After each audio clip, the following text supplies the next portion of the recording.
我的频道。今天这期视频呢，我想给大家聊聊我在澳洲叫救护车的这个经历。说到这儿啊，住在澳洲就说时间长的朋友们，可能都有一种感慨和同情吧。对于这个澳洲救护车的这个费用啊，让澳洲本地人呢都吐槽。那么让薪资如此高的土澳人民承受不起，那么想必呢，它有点高的可能有点离谱了吧。今天呢，让我把我的经历呢告诉大家。几年前的一天呀，早上一起来呢，我就感觉呢有点头晕，当时心里并没有在意，心想可能是没有休息好的缘故吧。到了第二天呢，始终呢并没有减轻，所以呢我就决定呢去看了家庭医生。家庭医生呢在进行一系列的检查以后呢，他并没有发现什么异常，于是呢他就嘱咐我，回家呢好好休息。但是呢到了第3天以后呢，我的症状呢有点严重了，我的先生呢就陪着我再次去看了家庭医生。家庭医生确实是他很纳闷，因为他确实呢帮我又检查了一遍，他还是没有发现什么异常。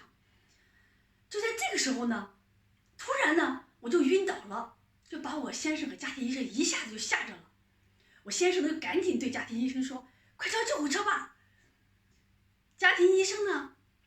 也有点害怕了，当时看了我那个状况，他就赶紧呢拨打了那个紧急的那个救护电话，在10分钟以内呢，救护车就赶到了。我可以感觉到呢，他们那个救护车上的工作人员对我做一些检查，到了检查最后呢，还问我先生我是不是吸毒了。在得到否定的回答以后呢，就把我呢送上医院。到了医院门口呢，他就登记了些 Medicare 卡，就直接就进入了病房。到了病房以后呢，没多久，医生和护士就都过来了。过来以后呢，医生呢就给我检查，就是常规的量血压，一些常规的检查。检查完以后，他就发现我一切都是正常的，他就很奇怪，为什么我会出现这个状况呢？到最后他就诊断呢，可能是我的这个耳朵这个平衡呢出现了问题，然后呢就嘱咐我呢适当的做一些这个运动和保健，然后就在医院呢挂2瓶水，就让我回家了。2个月以后呢，我没有收到任何的这个账单，我当时心里还在想，哟，这个澳洲政府还是蛮贴心的嘛。又过了1个月以后呢，我就收到了一份账单。朋友们猜猜看，那多少钱呢？1776刀。我自嘲的想啊，这2瓶水可真是天价呀。所以呀，在国外生活的朋友们可能都听到过一句调侃，那就是当你呢快要晕倒的时候呢，说的最后一句话呢，不是救命，而是不要叫救护车。当然这只是一句笑话啊，但是住在澳洲的这个朋友们呀，千万你们可不要只把它当成笑话听听就算了，这可是千真万确的呀。所以呀，我真心的建议家里边有老人和小孩的家庭，如果在没有私保的情况下呢，你可以购买呢救护车的这个保险，它1年可能就100多刀吧。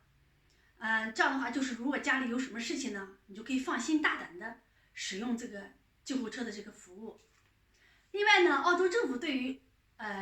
低收入者和那个养老金的领取者呢，对他们还是非常非常照顾的，因为他们完全可以享受这个免费的服务。住在昆州和塔州的朋友们，你们也是一样可以享受到这个救护车的免费服务的。最后一点呢，也就是买私人保险的这个朋友们，因为呢，在你购买保险之前呢，你一定要去询问清楚，因为他有时候那个保险，他那个私人保险说是 cover 着这个救护车的费用，但有时候根据你这个公里数，根据你家到医院的公里数呀，或者有些什么别的什么特殊原因呢，他并不能够报销的时候并不能完全的给你报完，还可能自己还要承担一部分。就说为了避免呢你损失，就是没必要的损失吧，所以你就是在购买保险之前呢，一定要询问清楚。最后呢，我真心的希望大家呀，永远都不要有叫救护车的这个机会呀。希望生活在国外的这个朋友们呢，都能够健康、快乐和开心。好，今天的视频呢，就分享到这里，下期视频我们不见不散，拜拜。